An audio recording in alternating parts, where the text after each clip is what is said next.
자산은 그렇게 많지는 않고 뭐 한 20억 가까이 되어가고 있어. 지금 내가 가진 전 재산을 다 잃었었어. 청산을 당했지. 그게 내 마지막 청산이야 지금까지. 네, 그때 내가 모았던 돈이 10억이 넘어. 안 하고 들어가게 되면 망하겠지? 그냥 가자 하고 들어가면 망해. 무조건 망해. 안녕, 나는 서울 사는 30대 전업투자자 최범길이라고 해. 만나서 반가워.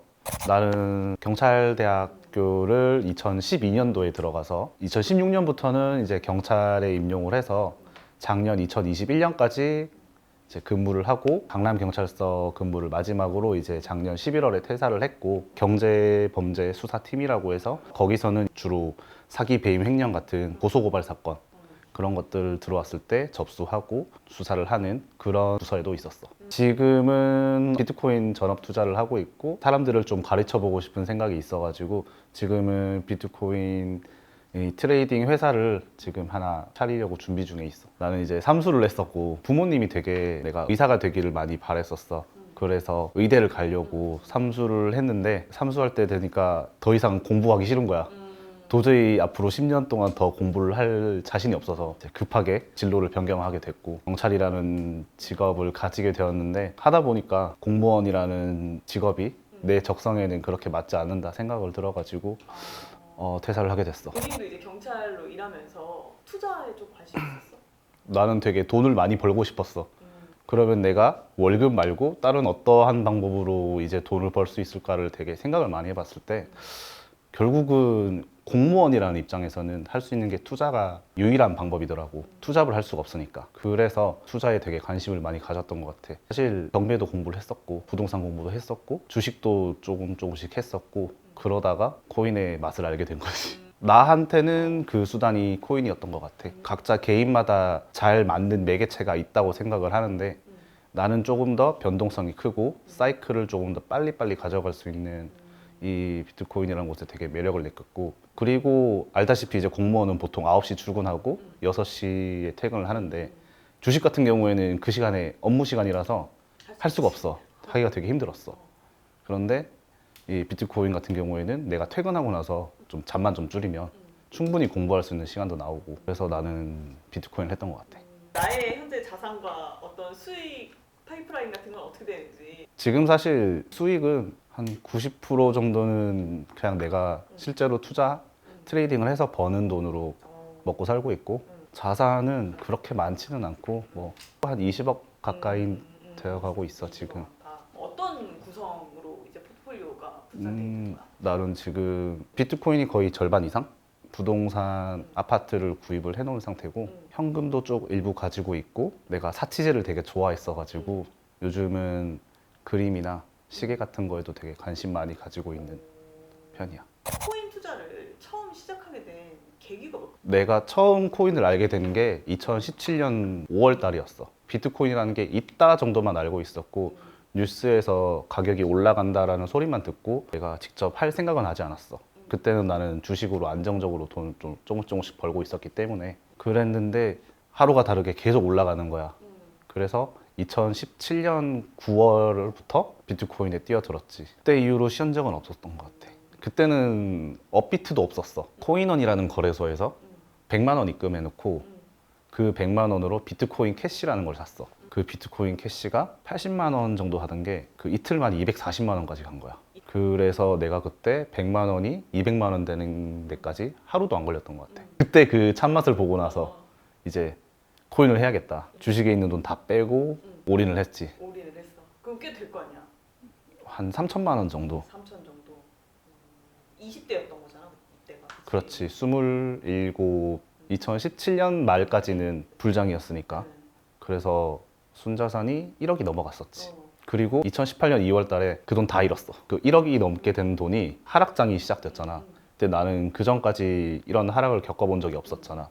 그래서 대응도 잘 하지 못하고 떨어지면 물 타야겠다 하고 잘못된 투자 방식으로 계속 이제 손절을 했었어. 그리고 그 당시에는 이제 코인에는 ICO라는 게 되게 유행했었는데 내가 잘 알아보지 않고 또 큰 돈을 넣었다가 사기를 당하고, 경찰인데 사기를 당하고 그렇게 해서 거의 다 날리고 돈이 한 1,000만 원 정도를 들고 선물 거래소가 그 당시에는 비트맥스라는 곳이 있어서 거기에 이제 또 한 1,000만 원 들고 갔다가 다 잃었지. 원금을 만회해 만회하고자 그렇게 거잖아. 그렇지. 가서 도박하러 청소를 간 당한 거지. 거야? 강원랜드 간 거지. 그러면은 이제 보통을 생각했을 때 다시 코인 하지 말아야겠다. 그게 정상적인 사람인데 난 약간 또라이 기질이 있어가지고 어. 승부욕이 되게 발동을 한 거야. 음. 그 전까지는 그래도 나는 되게 안정적으로 돈을 벌었다라고 생각을 했는데 분하기도 하고 충분히 다시 일어설 수 있을 것 같은 느낌이 들었어. 더 미친 짓을 좀 했었지. 어떻게 했어? 월급만 받아가지고는 음.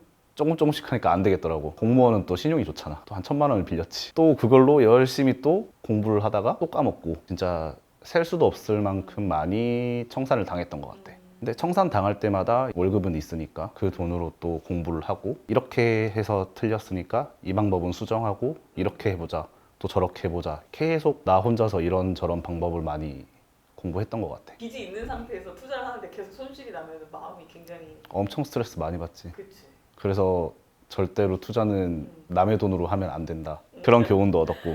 근데 어떻게 투자 실력을 쌓아서 다시 일어서게 되지?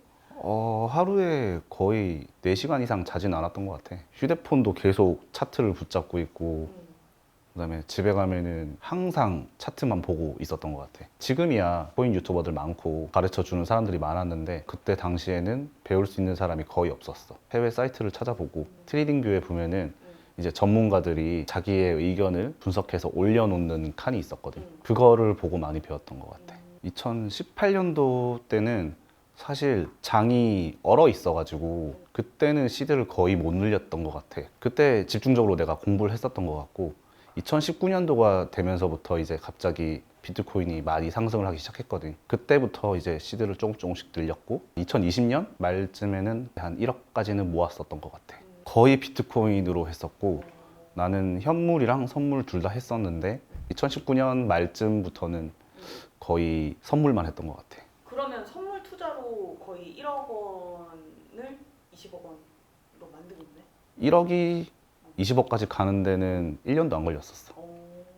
그 대부분은 선물 투자로? 거의 다. 선물 투자라는 게 뭐 1억이 얼마가 돼도 그게 한순간에 또 제로가 될 수 있는 거잖아. 트라우마가 하나 있는데 작년 5월 달에 5월 19일이야. 부처님 오신 날이었는데 그날 비트코인이 2만 불을 찍었었거든. 완전히 떨어지는 날이 있었어. 내가 가진 전 재산을 다 잃었었어. 청산을 당했지. 그게 내 마지막 청산이야 지금까지. 네, 그때 내가 모았던 돈이 10억이 넘어. 10억 넘는 돈을 한 번에 청산 다 잃었어. 내가 지금까지 모았던 돈을 다 잃고 나서 도저히 맨정신으로 출근을 못 하겠는 거야. 그래서 휴직을 하고 한 2달 가까이 이제 집 밖을 거의 안 나갔던 것 같아. 수면장애는 원래 있었고 약간 대인기피증도 좀 오고 사람이 많이 우울해졌었지. 부모님 뵐 자신도 없었고 당연히 주변에서 연락 오는 사람들 연락은 다 피하고 30대 초반에 10억이 넘는 돈을 가지고 있으면 나는 되게 자신감 넘치고 밝은 사람이었는데 신기하게 통장 잔고가 그냥 없다 보니까 모든 게 무너지기 시작하더라고. 한강 가고 싶다는 생각을 진짜 많이 했었어.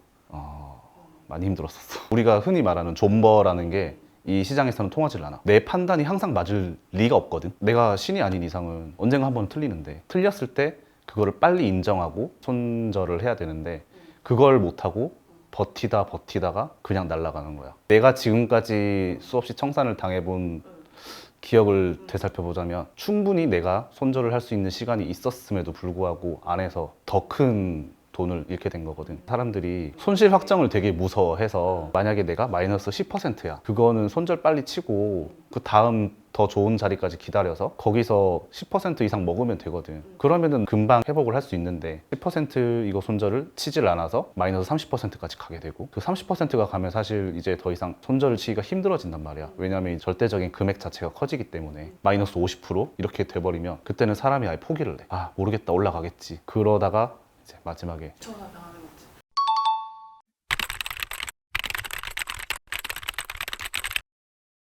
그 몇 배수로 주로 하면 청산을 당할 위험이 큰 거야? 당연히 이제 고배수로 하면은 청산을 당할 위험이 크지. 그런데 나는 되게 고배도 많이 치거든. 20배도 치고 시드가 커지면 10배 이렇게 치는데 사실 배율과 내 손실률을 계산을 먼저 할 줄 알아야 되거든. 만약에 내가 20배를 친다. 그러면은 내 돈은 20%밖에 없는 거거든. 나머지 돈은 다 남의 돈인 거잖아. 그러면 마이너스 5%만 나면 나는 청산이야. 그래서 진입을 할 때 내가 어디까지 손실을 잡을 것인가를 먼저 생각을 하고 진입을 해야 돼. 마이너스 한 2% 정도까지만 계산을 하고 진입을 한다. 그럼 나는 어차피 손절 쳐도 2%잖아. 변동폭이. 그러면은 20배를 쳐도 상관이 없는 거지. 왜냐면 20배를 치면은 5%까지 떨어졌을 때 청산이니까.